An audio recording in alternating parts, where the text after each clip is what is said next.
Chelsea again from the channel Indulge in Your Imagination, and this video will be covering the origins of fanfiction. It's interesting, but it's not I don't think this will be the most interesting video out of them all, if any of them are interested anyway. So, yes, I will be explaining how fanfiction got started. Now, before I begin, you might be wondering why I'm wearing this. Well, with fanfictions, as I had said in previous videos, fandoms are closely tied with it. And this, you would say, is me being a member of the Disney fandom. So, or community, however you want to say. Mainly fandom. So, alright.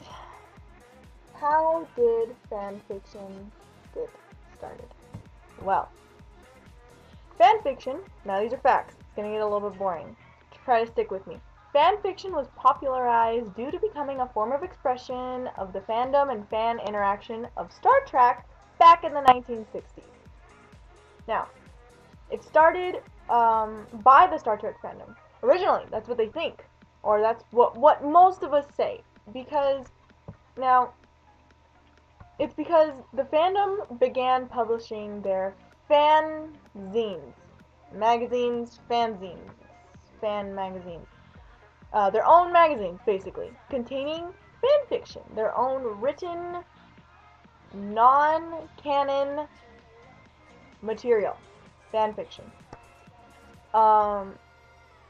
But, now, it's been suggested that the Sherlock fandom, as you will, was the originators of fanfiction, which would, if I can tell, now hold on, stick with me please.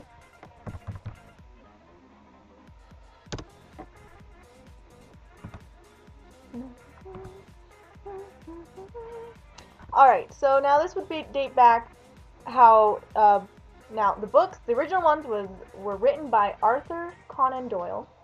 That is the original creator of Sherlock Holmes.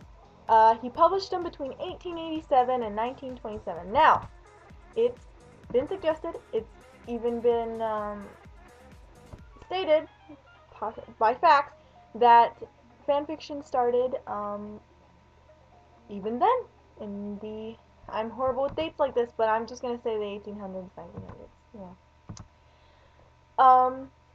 Now, see, primarily though, women were the ones that dominated the fanfiction aspect of the community, and they still do today. They still do today. Men, for some reason, just don't get into the fanfiction spectrum of the fandom. I don't know. I guess it's just, there are some, but it's more dominated by women in the fanfiction community.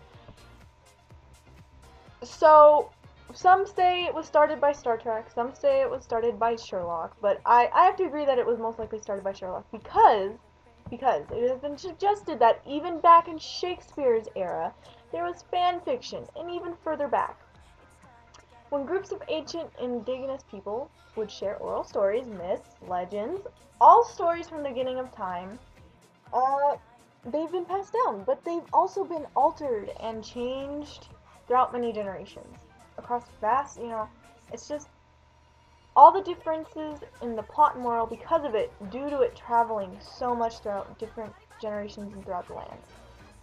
A good example of this would be Cinderella, because Disney took Cinderella from the Grimm brothers. The Grimm brothers were the first ones to create it. And Disney took it, made it way more kid-friendly, because in the original story, the ugly stepsisters had their heels and toes cut off so they could fit their big feet into the glass slipper. There was lots of mentions of blood and just everything, and I mean, it's pretty bad. And then Disney basically took that, you know, the Grimm spin-off of Cinderella and placed it into an alternate universe, took their own little version, made their own little version, their own little fan fiction basically of Cinderella, where the two sisters are told by their mother to cut off their heel and toes to fit in the slipper, and in fact it was just supposed to look comedic, that their feet, their big sub-sized feet just could not fit into the slipper. But what I'm trying to get across is that fanfiction has been around since people could start telling stories. You have many different versions of many different myths and legends, and that could be considered fanfiction. I mean, because everything has to start from the original one. Everything. Something had to have had an original one, an original story, and then as it branched out into civilization, people changed it. People changed it for their own morals, beliefs, how to fit their own culture, however you want to say it. It's been changed. I mean, look at this. Look at this.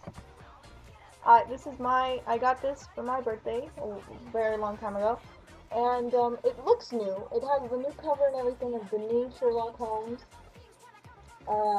But inside of it, all the old stories. All of the old stories. All of them. All of the old stories that Arthur Conan Doyle published. But nowadays, we have the new version of it. A new branch of it. A new branch from the original one. More modern, fits the time better. That's just how fanfiction has always worked. It's always changing, it's always growing, it's developing as it enters each new generation. I mean, you had the Sherlock fandom, right, in the 1800s, 1900s, and a big success, which is funny because Arthur Conan Doyle did not like Sherlock, and he was a little bit irritated that everybody loved him so much, but what are you gonna do? And then you had in the 1960s when Star Trek was like a huge hit, and now you have Sherlock again because they've modernized it, and they have Star Trek again because they've modernized it. And I'm not saying you have to modernize things to make it better, but it's always going to be here. Fanfiction of anything and everything is going to be here because there's no way it could stop. It's always going. It's always adapting, and that's the origin of fanfiction. So, to sum it up, two different opinions. Fanfiction was started by, or popularized by, the Star Trek fandom in the 1960s because of their fanzines, which contained their personal fanfiction. And then what's more popular, to be honest, is what many don't know, is Star Trek's fanfiction community and fandom's direct predecessor was Sherlock Holmes. The series was followed by a growing and devoted fan base. The readers, obviously, which, similar to Star Trek, still has a large group of passionate fans today. So that was the origin of fanfiction, not entirely entertaining, mainly just facts and small briefs of things. Fanfiction is very difficult to dig into its history. Origins, like I said, messy. As explained, some people believe it was started by Star Trek, some believe it was started by Sherlock Holmes. But what's more settled is that it was always around, always here. So this is the video. It was short. I hope you enjoyed it. Subscribe if you want to. Stay tuned for more videos. I know this wasn't the most interesting of videos, but the origins, not oranges, are pretty interesting of fanfiction. of the community. But that's really all I have to know is just it's always been there. It's just always been around. So, yeah. So thanks for staying tuned.